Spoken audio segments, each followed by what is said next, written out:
Hello and welcome to the Week in 60 Minutes, brought to you by SpectatorTV and broadcast on Thursday the 7th of December. I'm John Connolly, the Spectator's news editor and your host this week. Coming up on the show, the Tory party is in a state about Rwanda after Immigration Minister Robert Jenrick resigned over the issue this week. For one wing of the party, the government's new bill and agreement with Rwanda goes too far. Others believe it does not go far enough.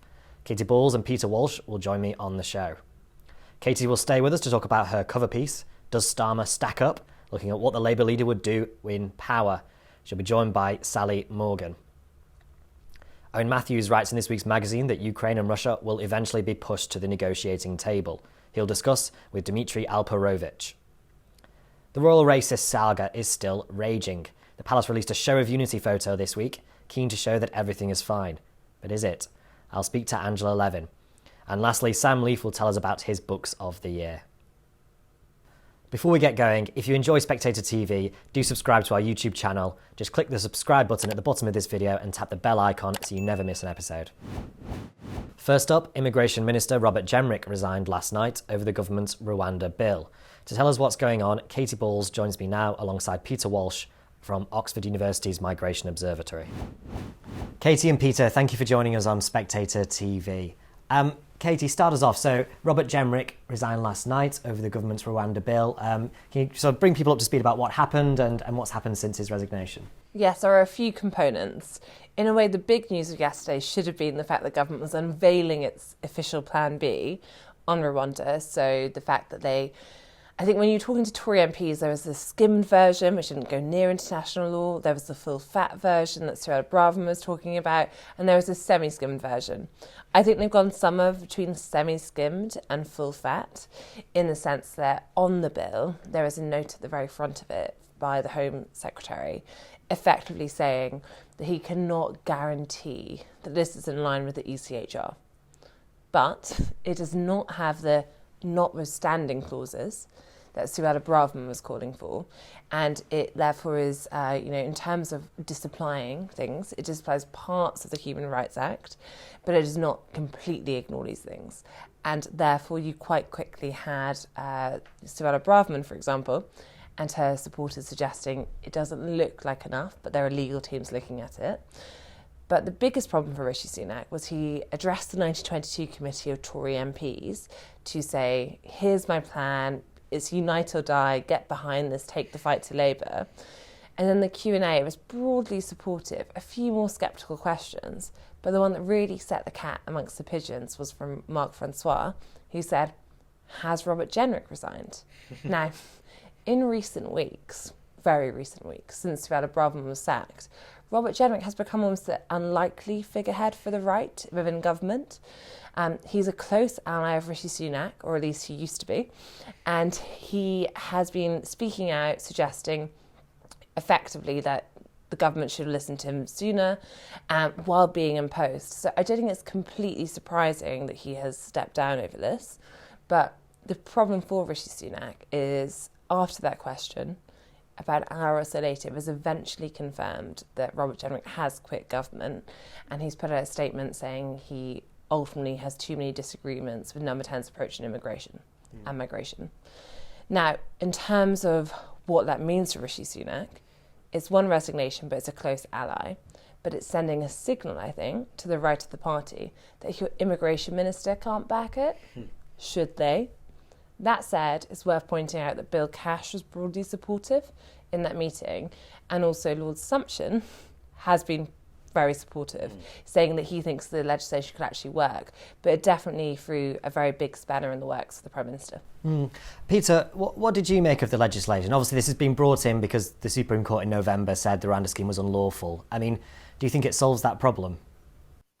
It goes quite some way towards solving that problem. It will make it considerably easier to relocate people to Rwanda. I mean, the thing that's so striking about it is just how comprehensive and tightly worded it is in instructing decision makers, and in particular we think of the courts, in disregarding all aspects of UK law. That's the Human Rights Act, all references to non-refoulement. All of the basis of UK law upon which the Supreme Court said Rwanda is not a safe country. The bill proposes to change the law so that the Supreme Court, if it were to revisit it, they would have no choice but to say, okay, yes, we follow the injunction of this bill. So it makes it considerably easier to send people to Rwanda. But what I expect will happen is most irregular entrants to the UK, they will claim asylum. They will appeal against their removal. That legal challenge will be refused, but then they will have the opportunity to challenge their removal, which may already have taken place, to the Strasbourg court. And that will allow the Strasbourg court to make a ruling on the overall legality of the policy. There's no longer the opportunity for people to resist their removal on the basis of Rwanda generally not being safe. They can still say it's not safe for me. That might be on the basis, say, of them having criticised the Kagame regime in the past, things of that nature. But the bar is so high that those appeals are likely to fail, but that then takes them to the European Court of Human Rights, and they may rule quite differently, and they will be able to rule on the overall legality of the policy. So it really takes us back to this question of our relationship with the Council of Europe and whether we would withdraw from the European Court of Human Rights. Yeah, Katy, there's some irony there, because it feels like, well, when Suella Braverman did her speech yesterday, she kind of said, well, I know, even though I want to leave the European Court of Human Rights, it's not something we need right now. I mean, do you think there's going to be a movement back towards that in the Tory party now? Yes, I think that initially, when it came to the Supreme Court judgment, there was a feeling it could move straight to, we need to leave the ECHR. But quite notably, when the Supreme Court were going through their judgment, they said this isn't actually just about the ECHR. They made a point of saying that, saying it's not a silver bullet. But it feels like, so we're on that path. I think it's just worth flagging that when it comes to how MPs are going to react to this policy, now you have the Star Chamber, you have the One Nation lawyers, all looking at it. But the question for those on the right of the party is what Rishi Sunak told MPs and what he said in his letter to Robert Jenrick accepting his resignation, is the Rwandan government would not support Suella Braverman's plan, which is if you go 1 inch further, as the Prime Minister put it, and you have these notwithstanding clauses, you're so firmly, he argued, breaching international law that the Rwanda scheme would go. Now, that means that Suella Braverman has supporters, Robert Jenrick, then need to say, well, what do they think the plan is? Because are they saying, and I think Suella Braverman in her interview in the Today programme appeared to hint a little bit at least that she didn't trust Rishi Sunak on this. Maybe she thought Rishi Sunak was not being honest in terms of the realities of the Rwandan government. They've also put out similar statements. Are they saying they think that effectively the UK government could say we're doing this, the Rwandan government will fall into line? Or are they saying they might not, but this bill's not going to work anyway, so there's no point wasting our time on it. And therefore you need a bit more clarity on that side. I think it complicates what the response is. In terms of the ECHR, I think since the beginning of the year, Rishi Sunak has put himself on a path to potentially leaving the ECHR. By making Stop the Boats his almost flagship policy, and that is a policy which relies not just on MPs who are in some ways predictable, in some ways unpredictable. You can be both at the same time sometimes. But, not just MPs and peers, but also the courts. It was always a route that if things did not go his way, he could be left before an election with so few things to say on the topic that he feels as though he needs to put a pledge to leave the ECHR in the manifesto. Now, Rishi Sunak has never said he's against it. What he said is he's yet to be convinced it is necessary. So I think what we've just been hearing, if you find a situation where, I think there's still a question mark whether this bill will even become law because of the Tory tribes, but say it were to, then it gets held up by Strasbourg. At that point, I think the next step would be to say, we are going to put in the manifesto, we're leaving the ECHR. Peter, I mean, in that case, there was a lot of steps between now and then, but can you ever sort of envisage a situation or a scenario where migrants are sent to Rwanda? Can you actually see that happening? Yes, I can. I mean, the bill certainly takes steps to make that much easier. I suppose in the short term, the biggest question is, will it pass Parliament? There are a number of people who foresee the Lords potentially being quite a large obstacle, especially in the light of the bill, really essentially saying, yes, we are committed to a path on which we will violate our obligations under international law. One suspects the Lords may take issue with that. So that's the really big question, I think, in the short term. If it were to pass Parliament and become law, it does appear to make flights to Rwanda much more viable, at least in the short term. The Illegal Migration Act, in concert with this, makes that possible. Of course, then further down the line, much will depend on the judgment of the ECHR. I think it's very interesting hearing that, just in the sense that Tory MPs are yet to make up their minds completely. But I think the fact you hear that, and then you also see what Lord Sumption said, saying that he thought that this would actually allow flights to take off, but it did risk breaching international law. It feels very out of lockstep with what Suella Braverman is saying. Now, she was accused this morning of being on leadership manoeuvres, but it does mean, as in, you can see the mood music from someone on the Tory right wanting to say it's not enough. There's lots of Tory MPs right now saying, it's back to the Brexit years.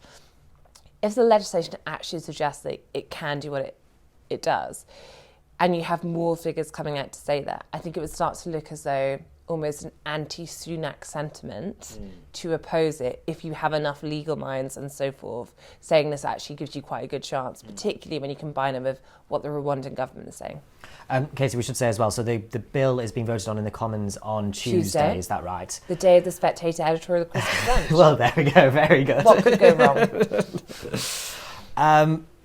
Rishi Sunak's not made that a confidence vote. Do you think that's significant, or do you think he's just playing it cautious at this stage? I think in a way, to make it a confidence vote would be the thing that's significant. He could choose to completely face down his MPs, but if Rishi Sunak said this morning, this is a confidence issue, I think we're now all be talking, which is, are we going to have a December election? It would be upping the stakes in such a way. Yeah. But realistically, it might not be a confidence vote. But if Rishi Sunak cannot get this through, in the sense that if these Tory rebels, whether it's on the One Nation wing or the right, and we're yet to hear, but the One Nation wing, it's worth pointing out, they're finding this pretty hardcore. Yeah. So you have MPs on the right saying it doesn't go far enough. On the other side, saying this goes way too far. So if you have enough rebels that then team up with Labour saying they will oppose it, Rishi Sunak is running out of road to deliver on a key pledge, and I think his authority would be very shot. Katie, you're going to stay with us now to discuss your cover piece with Baroness Morgan, a former aide to Tony Blair. Now, Katie, you write in the cover piece this week, well, you ask, does Starmer stack up? Which I think points to the fact that not many of us know that. I feel like we don't know Starmer very well, or what he's going to be like when he comes into power, or if he comes into power next year, I should say. He's ruffled some feathers this week. He's praised Margaret Thatcher. You mentioned that at the beginning of your piece. Can you tell us a bit about what the thinking is there? What's he trying to get across? Yes, so I think over the weekend there was much excitement because Keir Starmer praised Margaret Thatcher. Didn't specifically praise her policies, but said she effected meaningful change, just perhaps change that the Labour Party does not like, and brought her up in relation to Tony Blair and Clement Attlee as an example of three prime ministers who actually had a vision and a plan, clearly trying to associate himself with them, but I think specifically knew fully well what he was doing by throwing Margaret Thatcher in there. And as you would expect, quite quickly the left of the party started to say this, this is awful, she's not done anything good. You even had a few Blairites joining in saying, actually, Keir, that's a bit much. But it's something we've seen Keir Starmer do in the past, which is often, when I think they want to grab some news on a weekend, they write a slightly right-leaning op-ed for the Sunday Telegraph, and everyone says, wow, Keir Starmer's Keir Starmer has, parked his tank on, Tory lawns, look at him. But I think the point I make in the piece is I think it does just add to this sense that we're in a weird situation right now where increasingly I think lots of people just decided there is going to be a Labour government for good reason if you look at the polls, recent local election results and so forth. Media, business, when you speak to people, it's almost when, you did it just then, we were introducing this segment, when he is Prime Minister. Obviously it hasn't happened yet. And in Labour they say, don't be complacent. But yet, for this almost feeling of near certainty that he is going to be the next Prime Minister, I think you stop people and said, well, what is he going to do as Prime Minister? they don't really know. And you have a Keir Starmer who praised Thatcher, but you also have the Keir Starmer who, when he was going for the leadership, called Jeremy Corbyn his friend.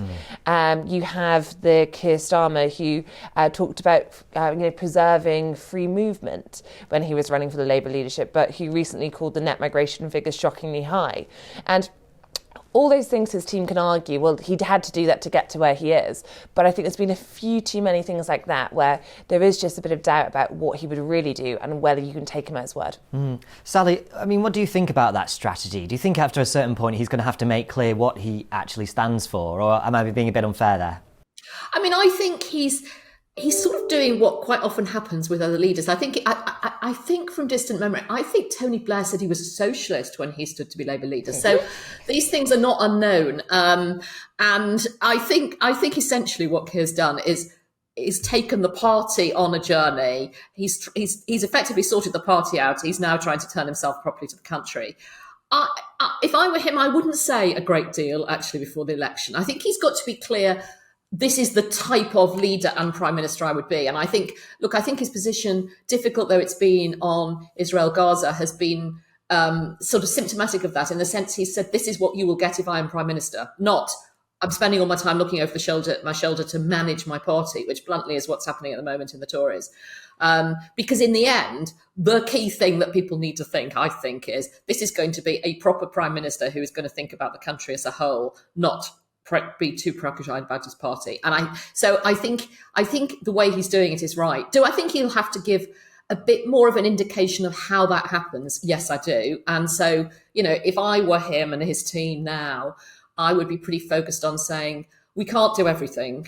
We are going to inherit an absolute nightmare. We therefore will have to set out extremely clear priorities and not pretend we can sort everything out. And I think if you look at, Wes Keating's visit to Australia is interesting from that point of view. I think he's been pretty clear there's going to be a lot of reform. I think there are some areas that are easier for Labour to reform than the Conservatives, and vice versa, by the way. I've always thought the Conservatives can sort of reform defence and Labour can reform the health service more easily. So I think Keir's got to set out what his absolute priorities are, but I don't think he should give too much detail, because that will then preoccupy it'll preoccupy the Tory party. It'll preoccupy people like you, Katy, too, because in a sense it gives you stuff to get stuck into in a way that probably is not hugely helpful. I mean, Sally, so you mentioned about when Labour come into power here. I think sort of traditionally people would think when Labour come in, they raise taxes, they raise spending. The tax burden's in a pretty high position right now. There's not loads of room in the economy. How do you think they'll sort of manage that?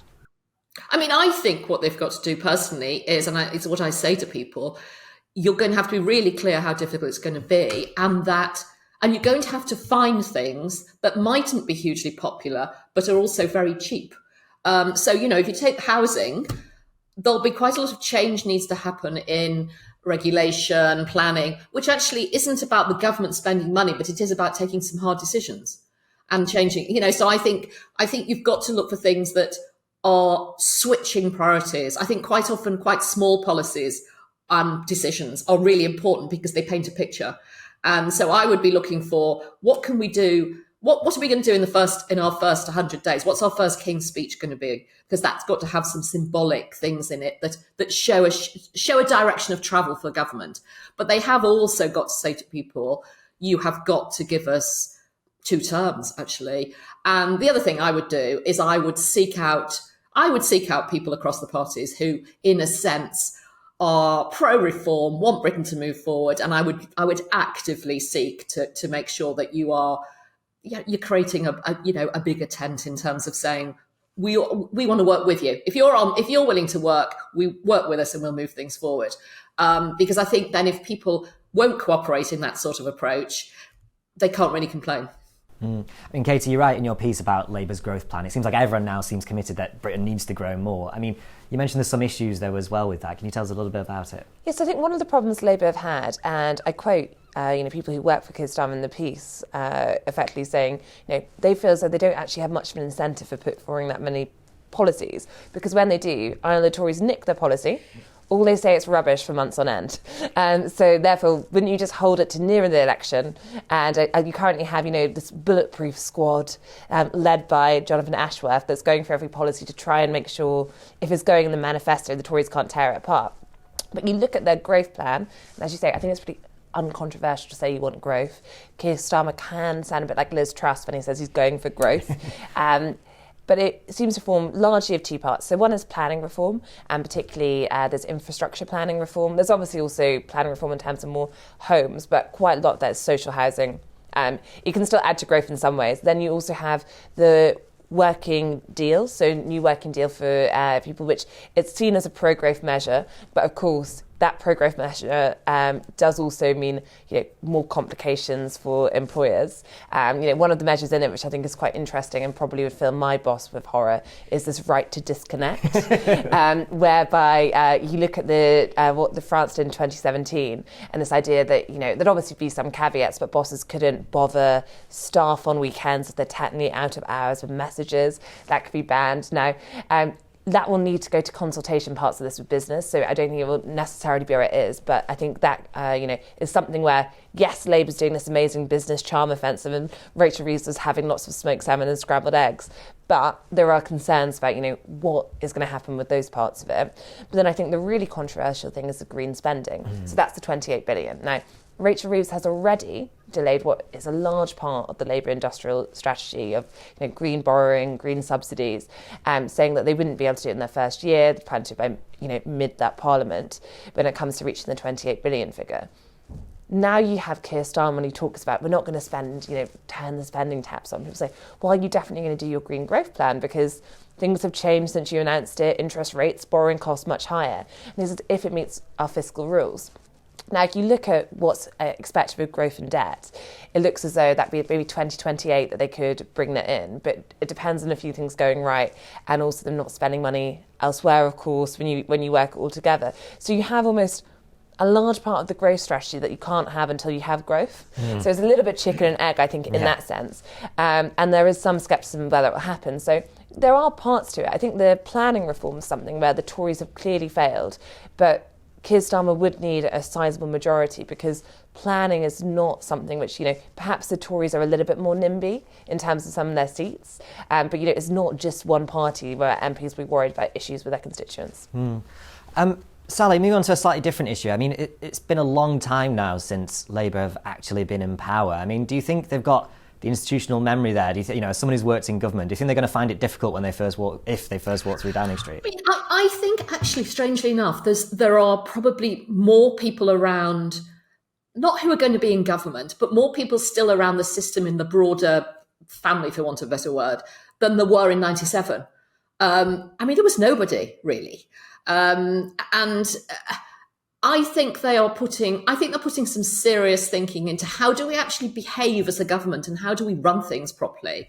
And I think Sue Gray will be incredibly helpful from that point of view, because having somebody who really does understand Whitehall and what the relationship should be with a minister and a senior civil servant to get the best out of both, I think is really helpful. So I know it's very popular to say, it's such a long time, and it is a long time, but I would be a lot less. I think actually there'll also be a feeling if Labour wins, and this is not a party political point. The civil service, the good civil servants, love the stimulus and the excitement of a new team who've got a new set of ideas and priorities, because it's interesting and it's stimulating and it's intellectually challenging. So they've got to make sure that they get the best out of people. But I think there's enough people around to help talk them through that. Brilliant. Katy, Sally, thank you very much. Owen Matthews writes in this week's magazine about how Ukraine and Russia will eventually need to negotiate for peace. To explain his argument, Owen joins me now alongside Dmitri Alperovitch, chairman of the Silverado Policy Accelerator. Owen and Dmitri, thank you for joining us on Spectator TV. Owen, you write in the magazine this week that the war in Ukraine can now only end with a peace deal. When did you think it became sort of clear that Ukraine couldn't sort of win this war outright and that a compromise would have to be reached with Russia?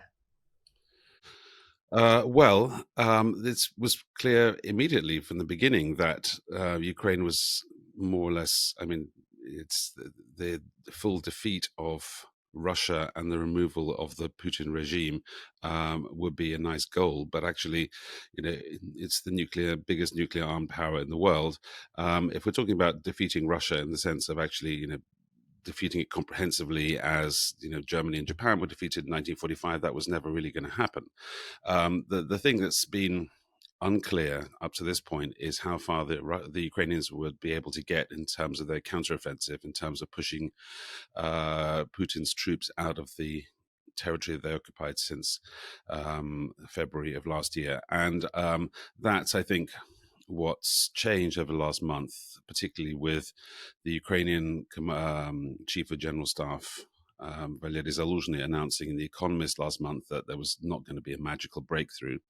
And I think there are officially several of the senior people that I spoke to, Zelensky people that I spoke to in Kiev over the last couple of weeks, believe still that they'll be able to do better in a spring offensive. But frankly, I'm not sure how that's going to happen, because they don't have air superiority.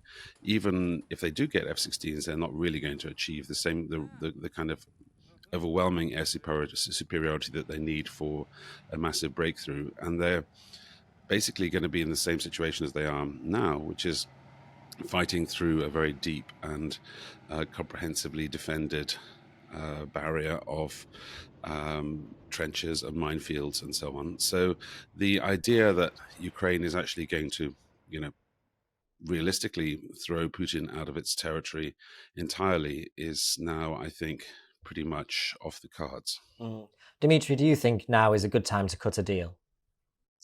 No, I do agree with Owen, though, that at some point there will be negotiations. Almost every war in history, or certainly modern history, has ended in negotiations and not unconditional surrenders. And no one thinks that Russia will take an unconditional surrender, or you could force them to. The problem, however, is that this war has never really been about territory for either side. In the case of Vladimir Putin, territory is not really what he's primarily focused on. He doesn't really care that much if he takes the town of Bakhmut, as he did this year, or if he takes the village or small town of Adviivka. That's not his primary goal. His primary goal is to control Ukraine. His original goal, of course, was maximalist, to install a puppet regime in Kiev. But at a minimum, he wants to make sure that Ukraine is torn away from the Western alliance, be it NATO, be it EU, and general affiliation with the West. The irony is that the territorial conquest does not accomplish that objective, that the more he takes the Donbass does not make Kiev want to be part of Russia or be part of Russia's orbit.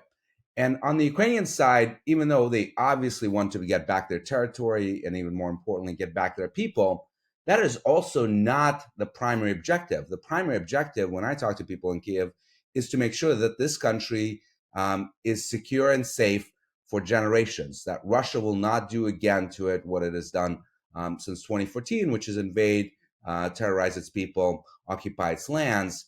And I think they would actually take a deal that gives up at least some of the territory, if not officially, then sort of acquiescing to it, if they could ensure that they could get those security guarantees, be it primarily their interest in NATO. Of course, Russia would never allow that deal to happen because, again, their focus is not primarily territory. It's to prevent Ukraine from having that safety and security of NATO because Russia wants to dominate it. So I just don't see what kind of deal is possible. And the challenge that I've always had with this counteroffensive is, even if it had been wildly successful, if you can sort of imagine a scenario where Ukraine takes back every inch of its territory, including Crimea, including the Donbass, that would not have resulted in the war ending. All that would have done is move the front line to the Ukraine's internationally recognized borders. In fact, the Russians would not have not only would not have said, well, that's it, we're giving up, we're going back into Russian territory and giving up on terrorizing Ukraine. They probably would have mobilized, they probably would have taken even worse actions to destroy Ukrainian infrastructure and make life much harder for the Ukrainian people. So at the end of the day, I think we are unfortunately settled in, as we had really since April of last year, into this long war of attrition. In some ways, you can think about this war as having gone on for 10 years almost, since 2014, in various iterations. And I think, unfortunately, it could go on for many years to come, not necessarily at the same level of intensity of combat, but I just don't see the prospects of negotiations anytime soon, particularly with Vladimir Putin thinking that he's got an upper hand. I mean, Owen, in your piece, you mentioned that there was a point when peace talks were ongoing, and it seemed like that deal could be reached back in March 2022. I mean, can you tell us a bit about that? Yeah, well, first I must say that I'm completely shocked that I find myself in strong agreement with you, Dmitri, on pretty much everything that you say.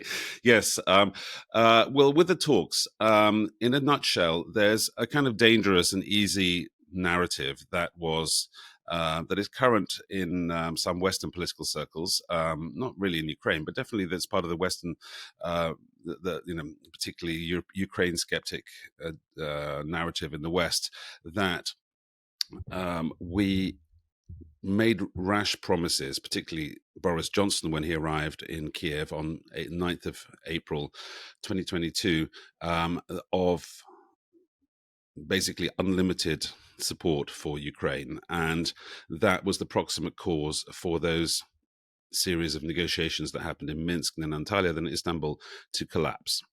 But in fact, I think, having spoken to a lot of the principals, it was pretty clear that by the end of April, by the beginning of April, there was not really any sign that the Russians were willing to make a deal that would have been acceptable to Ukraine in any way, shape, or form. So, I mean, the easy thing would be to say the Ukrainians could have accepted the loss of land and neutrality, and that would have been the end of the war. But actually, the Russians wanted much more than that. They wanted essentially the Ukraine to sort of formally concede control over the Russian occupation of the Donbass, and most importantly, to agree to restrictions on their military. And by that point, electorally within Ukraine, already the horrific images from Bucha and Irpin and all the massacres. So already, by the last time when Vladimir Zelensky talked about negotiations, that was actually on April 9th, 2022, just a few hours before Johnson came. That was the last time he mentioned it. And that was actually after Bucha already. But already it was pretty clear there was a sort of landslide of horror and revulsion from the Ukrainian public opinion. And so, but on the other hand, the bigger picture is that the deal that's on the table now is not a million miles away from the deal that was on the table in April 22, except there are two really fundamental differences. And that is that I think that it's going to be extremely difficult for the Ukrainians to accept neutrality, and they're very adamant about full NATO membership. And secondly, they're not going to accept any restrictions on their, on the military.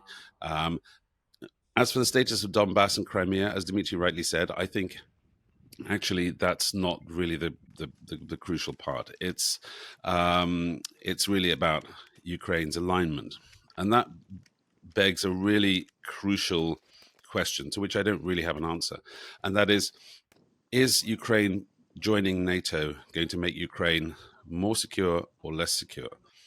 And what is so terrible about Ukraine being a formerly neutral country, as Finland was from 1940 until it's joined NATO, and Sweden was, and by the way, also Austria is, and Switzerland and Ireland. I mean, there's lots of European countries that are formally neutral, but nonetheless have strong security guarantees from NATO. So I think the question going forward is kind of an existential one for NATO as much as for Ukraine.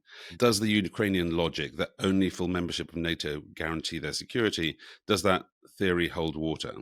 Or is actually some kind of association with the West, with EU membership, but not actual full membership of NATO, but with strong security guarantees from NATO partners, is that going to be feasible, and is that going to be politically acceptable for Ukraine?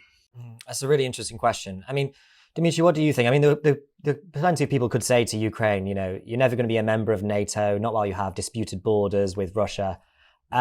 Why not promise Russia that you won't join up, because it's not going to happen anyway? I mean, what do you subscribe to that view?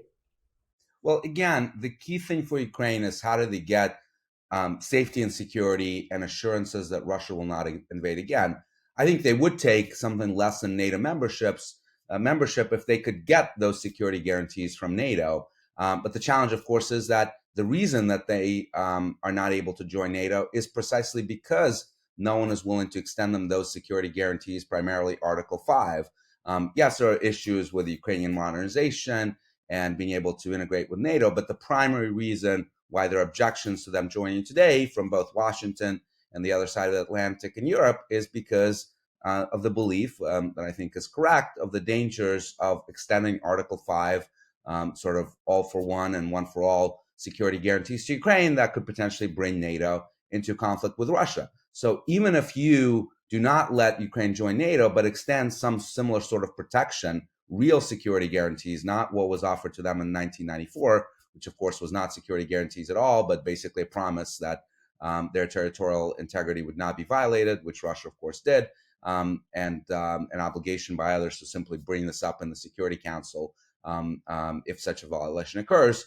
But real security guarantees, then it's basically the equivalent of NATO, and you have the fundamental problem again that it would bring whoever offers those security guarantees, whether it's U.S. alone or some combination of European countries and the U.S., into a potential conflict with Russia, which they want to avoid at all costs. So that remains a fundamental issue. And by the way, from Russia's perspective, it's not really about NATO. It's, again, because Putin's goal is to dominate Ukraine and ultimately tear Ukraine away from its Western affiliation.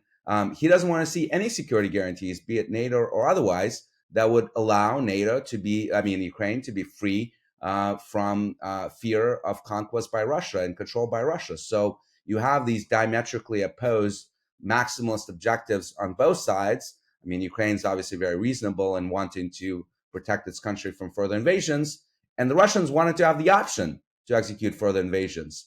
So that's why I don't see a deal here that would be palatable to either Moscow or Kiev. Thank you, Dmitri. Thank you, Owen.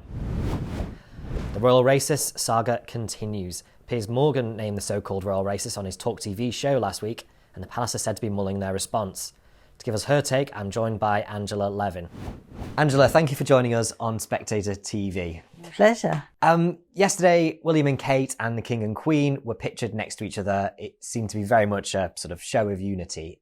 What do you think the mood in the palace is like this past week after the sort of the revelations from Endgame and the sort of the racist royals row that's been sort of bubbling along? I think each of them would have a different feeling about it all. But what they have done is learnt this is what Harry does now. He doesn't just attack them once, he just goes on and on and on, with Netflix, with Oprah Winfrey the first, and then moaning to everybody who he comes to. And I feel very strongly that he would have known what would be in this book. And he's done absolutely nothing about it. I thought he would say, he's very keen on suing people. He would say, this is an invasion of my privacy and I won't have it. Or say, I had nothing to do with this. I'm so sorry, everyone. But he hasn't done that. And I think that the royal family have to get thicker skin and actually just get on with things. And they've got a lot to do. And I think it has brought them together because they know the pain that each one is feeling. And they just feel that their job is to be part of the royal family and get on with what they're supposed to do. But underneath it all, it's very painful. I can imagine. Since Piers Morgan revealed the identities of the so-called royal racists last week, the palace hasn't yet commented. Do you think that's a deliberate strategy of just sort of trying to snuff the row out? Well, they don't move quickly. They think before they leap. But I believe that it's very important to analyse how that got released, because the king would never have told anybody that it was, he talked about it. And so, there's only one other person who knows about it, because the letters that Meghan wrote. How did that get out? And I think they would do that absolutely first before they made any movement. There is rumours that they will, sue them. But I don't think they will, because the one thing they don't want to do, and one thing that Harry really does want them to do, is to have a big argy-bargy row. And if there's anything that goes to court, Harry will be delighted, because A, he's used to it, and B, he can then bring up all the things that have happened to him in his life that he resents, tiny or not so tiny. And I think that he wants to give them a real smack, with a verbal smack, and I don't think they want that. They want to get on with things. They don't want to get muddled up with all that he wants. You mentioned as well the sort of, we need to get to the bottom of how this came out. I mean, there's been an ongoing sort of controversy this week about how the names of these two royals were put in the public domain in Omid Scobie's book in a Dutch translation. I mean, you've released books on the royals before. I mean, how do you think this kind of thing could happen? Well, it's very difficult. You have to be very careful with the publisher. I mean, both Queen Camilla, who I wrote about, came out as a biography last year, and Prince Harry came out in 2018. I let them know I was doing it because I wanted to go on their engagements and things like that. But it's the publisher that actually has to be very careful. And always they send it to the lawyer and they look and say, no, you can't say this, or change the word, it's too powerful. But it seems that Scobie's people, the publishers, did send the wrong one on to Holland. And I don't know how that was done. I mean, you've got to be very careful. And there's lots of sections in it that are really hideous, as well as the names being mentioned. It's not just one line. Particularly is unpleasant about William. Which makes you think again, I mean, you mentioned this before, why hasn't Harry come out stronger against this book if he doesn't believe those things? I mean, yes, absolutely. I thought he might. The fact that he hasn't means he's quite happy with it. And I think that is absolutely appalling. And of course, Meghan is also very keen on suing anyone who breaks into her privacy. And she's done nothing. In fact, she was walking down the road the other day wearing a bracelet from the king that was worth several £1,000s, smiling away as if, I've won this battle. That's how I interpret it. Some people say that it's sort of saying, "Oh, I'm sorry," but I don't. If you say you are sorry, you say something verbally. You don't just go, moving your arm where you've got your bracelet on. I can't understand how cruel they've been, actually, because certainly for Meghan, because she'd have been nobody. I mean, the whole thing. She's now very well known. She's now very rich. Because of what has happened. If she didn't like it, she could leave.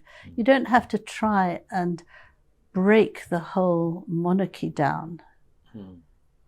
It seems a shame as well, and that before Endgame's publication, it seemed perhaps that Harry and his father were approaching something a bit of a rapprochement.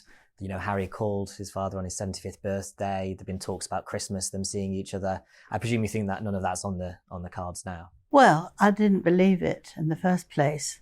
I thought, why would he suddenly be all cosy and nice and want to come? And why would Meghan speak to King Charles if she hates the monarchy so much?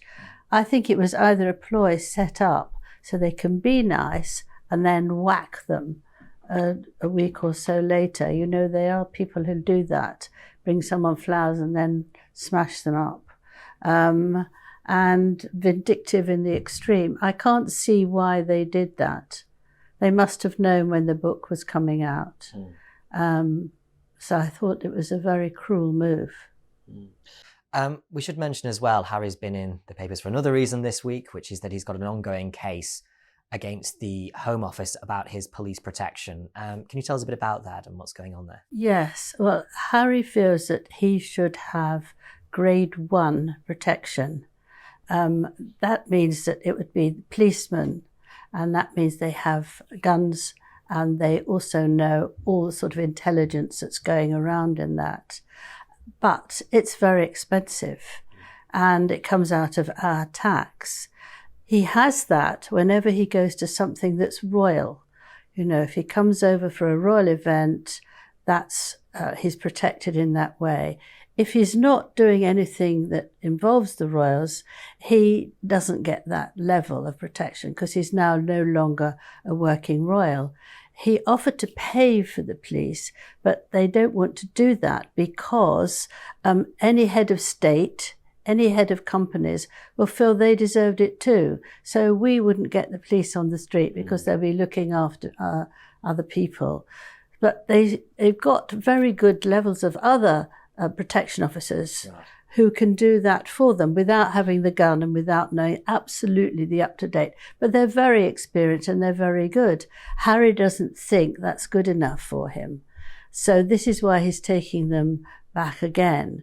But he also wants it for all 4 of them. So if you think 4 sets of top-grade police, you need 3 of them a day. You work that out. It's very expensive. And he's not giving anything. Well, he's trying to take away a lot, but he's not giving anything towards the royal family. So he's been told not. But he feels that he's been, as usual, he's the victim. He hasn't been treated so well. We heard this, that he was upset that he got 4 sausages and William got 5 when he was a little boy. So this same thing has gone on and on and on and on. He feels that it's not fair. He hasn't been treated. And it says in his lawyer on his behalf has said that it shouldn't matter where he is. So this means, and I thought this was the plan all along, that he wants us, the UK, to pay for wherever he is, whatever he's doing around the world. And that's really cheeky. That would have an astronomical cost, presumably, for taxpayers. Yeah. Exactly. So this is what that's all about, I think. I mean, so Harry's made the argument that he's being treated potentially unfavourably compared to other individuals who might be targeted in a similar way in the UK. I mean, do you buy that at all? I think he seems to be implying that it's a sort of revenge from the British state almost for his behaviour. Do you buy that at all? It's not. One of the things he doesn't like is that they asked for advice from the royals about how much he's with the royals, so that they knew how much he was working with them. Well, it's negligible, you see. And he can't be up there. I think there'll be a huge row from us who pay tax on if he gets that and can go drifting around the world attacking the monarchy at any price at any time, and that he's given that sort of protection. I understand he needs protection, but he has to go down a grade or 2 because of his position now. I think he still feels that he should be treated the same way as he was as a prince, without doing anything about it. It's having your cake and eat it, isn't it, really? Yeah. I mean, I was wondering what you think. Where do you think the Sussexes go from here? In the sense that Harry's had Spare now, they've had their Netflix show. The public possibly seem to be getting tired of all this. I mean, Omid Scobie's book doesn't seem to have sold very well this week. Do you think they're going to have to take stock at some point and think, what are we going to do without causing chaos? We're waiting for Meghan's memoirs. So there'll be another load of nastiness in that one. I think that they can't make it work out. I think people don't want to hear endless moans from people living in a house with 16 bathrooms and earning millions. You know, it's sort of, it doesn't work.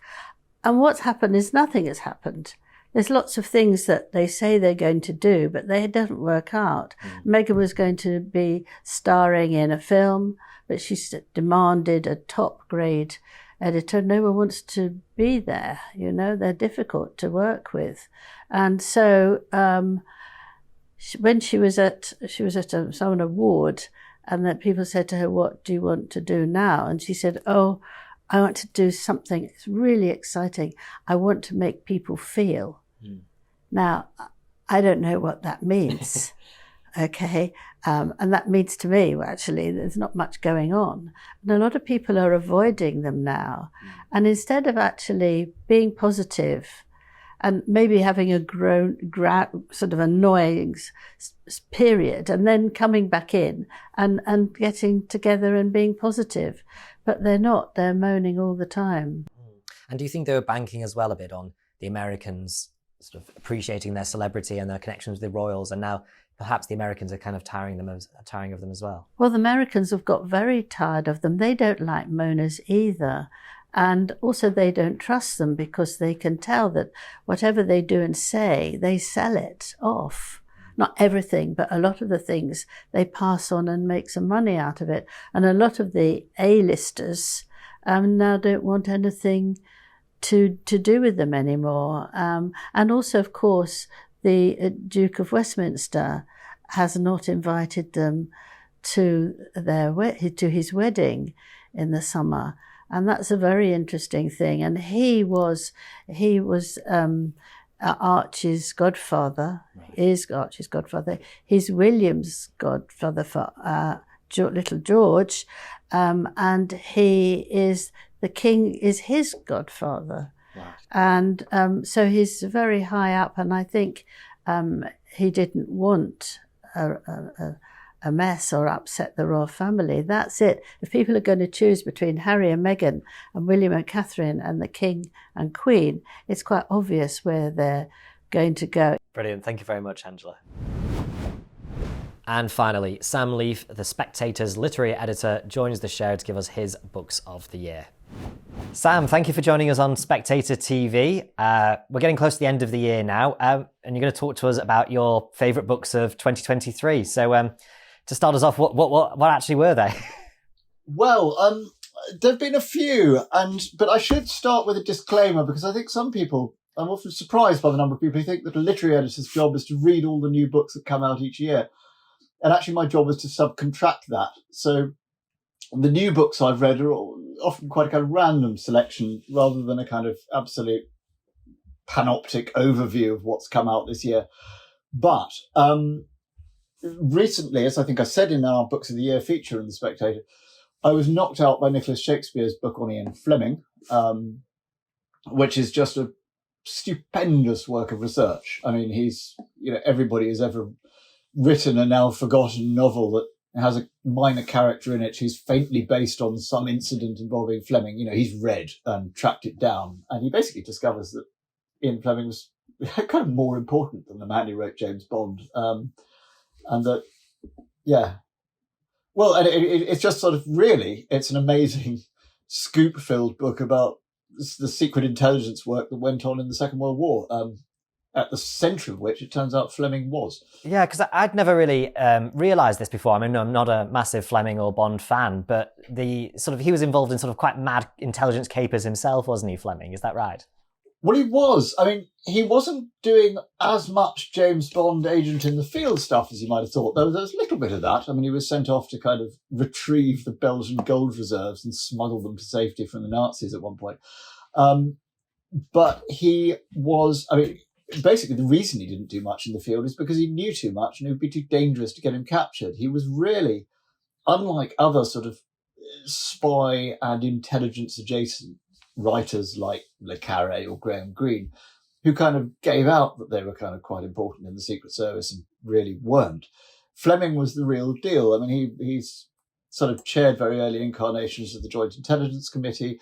He was privy to the sort of top secret documents that only a very small, like a dozen or half a dozen people would be able to lay eyes on.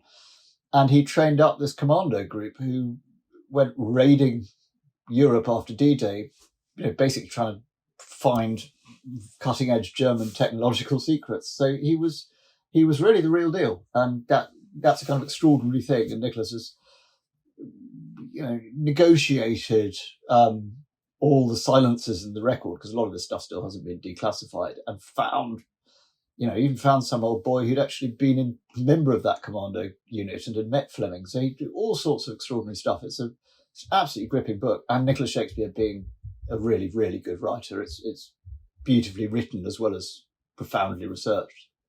Brilliant. That sounds like a fantastic recommendation. Another book that struck me very strongly, it was shortlisted for the Samuel Johnson as was and Baillie Gifford Prize as now is, our major non-fiction prize. Didn't win in the end, was Tanya Brannigan's Red Memory. I interviewed her for our podcast, I think in the summer. And she's a China correspondent who spent several years in China, reporting on China. And it's the fruit of her realization while she was there that the Cultural Revolution is something that's never talked about in China.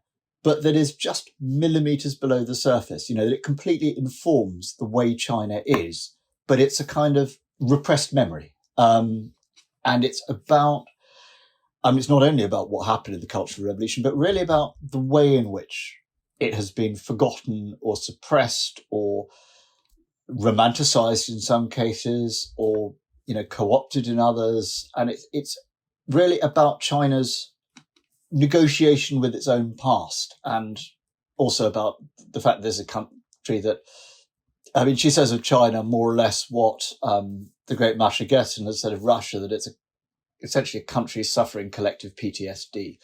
So it's an absolutely gripping book. It's extraordinarily well reported and well written, and it just tells you a lot about what, quite how traumatic those events were and how close they remain to, just under the surface of China's consciousness. Yeah, I think that's something I'd not appreciated enough, actually, is that how close it was. It was there'll be lots of people that it's living memory, for example. It's not just your grandparents. Yeah, absolutely that. And some of them, weirdly, because as you probably know, the Cultural Revolution basically involved a complete inversion of all the traditional Confucian setup in China, where older people were respected and tradition was respected. It basically got a bunch of teenage hooligans and encouraged them to go around smashing everything up and denouncing their elders and their teachers and their parents, even, with fatal consequences. Literally fatal consequences. And yet, a lot of the veterans of this, those teenagers who've now grown up, some of them remember it kind of fondly because A, it was exciting, and B, it was kind of like this weird, think of those American spring break movies, only with murder. They were all sent off to roam around the countryside on exciting train, special trains were laid on, and they'd go all over the place, basically having riots. But, they look back on it with some fondness. It was, they got to travel, they got to see places they hadn't seen, and they got to, have teachers put to death. So, very, very, very weird. You mentioned another spy novel as well, I believe, one of the Oh, well, there was another spy novel. Sorry, I didn't like spy novels. Not saying Bond is a spy novel, was spy novels, but that book was a book about the biography of the creator of Bond. But I by now, it's become almost kind of boilerplate for everybody who likes spy novels to greet a new Mick Herron with, oh, it's a new Mick Herron, it's wonderful. But, Mick Herron really is bliss. The new one is called The Secret Hours.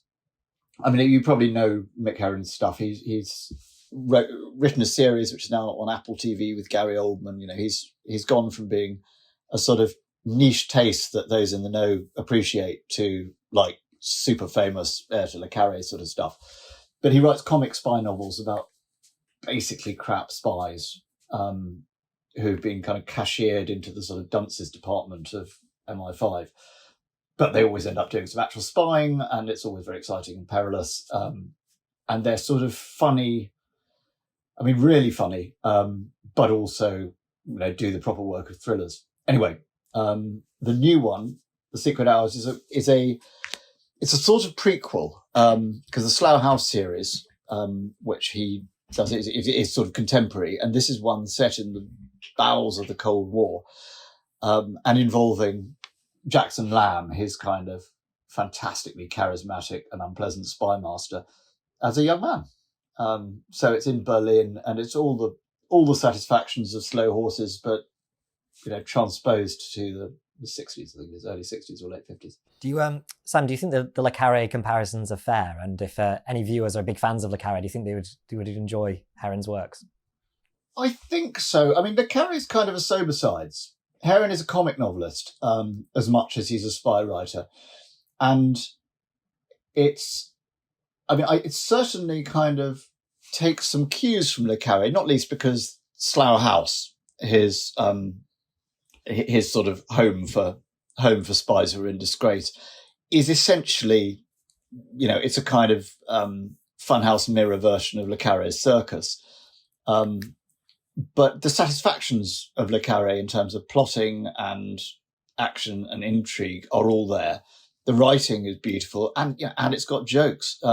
So I think it's got everything a Le Carré fan could hope for and a bit more. He's also, it should be said, he's not a Le Carre imitator or copyist. I mean, he's as influenced by Len Deighton, I'd have thought, as Le Carre. But again, Len Deighton and Le Carre, neither of them did jokes in quite the same way. So he's the full package. He's a great thing, Le Carre. Oh, very good. And tell us about your last book. Only to make myself sound clever is Carlo Rovelli's Anaximander and the Nature of Science, which the book came out right at the beginning of the year, and I was lucky enough to have Carlo Rovelli in to talk about it. Rovelli, as probably our viewers will know, is he's a theoretical physicist of quite some distinction. He works on something called loop quantum gravity, which I still haven't the faintest idea what that is. But he's sort of at the top of the range of that great generation of, hinky quantum physics explainers to those of us who cannot do the extremely hard sums that it involves. And so he kind of made his name with this thing called 7 Brief Lessons in Physics, which was a kind of collection of short lectures, which would just explain to you, some aspect of the absolutely wibbly-wobbly world of quantum theory. Anaximander, the new book, or actually it's the last but one book now because he's just done one on white holes. Anaximander, it was thrilling to me because it's Rovelli writing about someone who's one of his heroes. I mean, Rovelli's kind of a very cultivated person. He's got a sort of hinterland. He's not just a straight down the line physicist, but he's someone who, he's interested in poetry and literature and culture and politics and how science fits into that. And what Anaximander's about is Rovelli's hero, who is this guy who lived, before the age even of Aristotle, and was arguably the world's first scientist. And he was the first person to, his great notion was that the Earth, rather than being something that is completely flat and sits underneath the sky, he said that he deduced that the Earth was a body floating in space, and that the sun and the moon, as they go, kind of pass under it and round it, rather than sort of vanishing at the end of the day and kind of reappearing magically at the other end. And he made all sorts of other insights, including the idea that, essentially he said there were naturalistic explanations for things. So he made extraordinary guess at how the water cycle works. This hundreds of years before the birth of Christ. And he started to think about how materials affected each other. I mean, he started trying to find scientific or material causes for things rather than mystical ones. And his method was a scientific method, was the idea of, this Popperian idea of falsification. And what Rovelli does is talks a little about Anaximander, what we know of him, which is not all that much, and how he related to his predecessors and teachers and how his work comes down to us and, what he knew and what he didn't know. But it's not so much what Anaximander discovered that Rovelli's excited by. It's the way he was thinking, and the way he was thinking was essentially completely new. And Rovelli then, with great grace and elegance, as you'd expect from a writer of his caliber, sort of talks about how those discoveries and that way of thinking resonate through subsequent history, and how the scientific method, why the scientific method matters and the effects it's had on the world we live in. And it's an extraordinarily intellectually thrilling book, I have to say. Does he feel that Anaximander has the same kind of scientific method today, or does he feel like it's been distorted, or do you feel like it was a very sort of primitive version of that, do you think? Well, I think in the very broadest sense he does. I mean, what he sort of says is it doesn't matter that Anaximander thought, the Earth was a cylinder, or that he, got this and that wrong. He said it's not, it's the way of thinking, and the way of thinking was one in which you sought natural causes for things rather than, looking to gods or magic to explain the phenomena of the world around you. And that Anaximander took what his predecessor, I think was Thales of Miletus, I can't remember off the top of my head, he said he took what Thales thought and he learned from it, and he then kind of modified it slightly. He said, well, this is all good, but he got this bit wrong. And how about if he thought, and he said, that's what science does. It's incremental, it's collective, it involves falsifying or modifying previous results while at the same time learning from them. So in the very broadest sense, I think he claims Anaximander as a modern. Brilliant. Thank you very much, Sam. That's it for this week. Once again, if you enjoy Spectator TV, do subscribe to our YouTube channel. Just click the subscribe button at the bottom of this video and tap the bell icon so you never miss an episode. Thanks again for watching, and do join us again next week.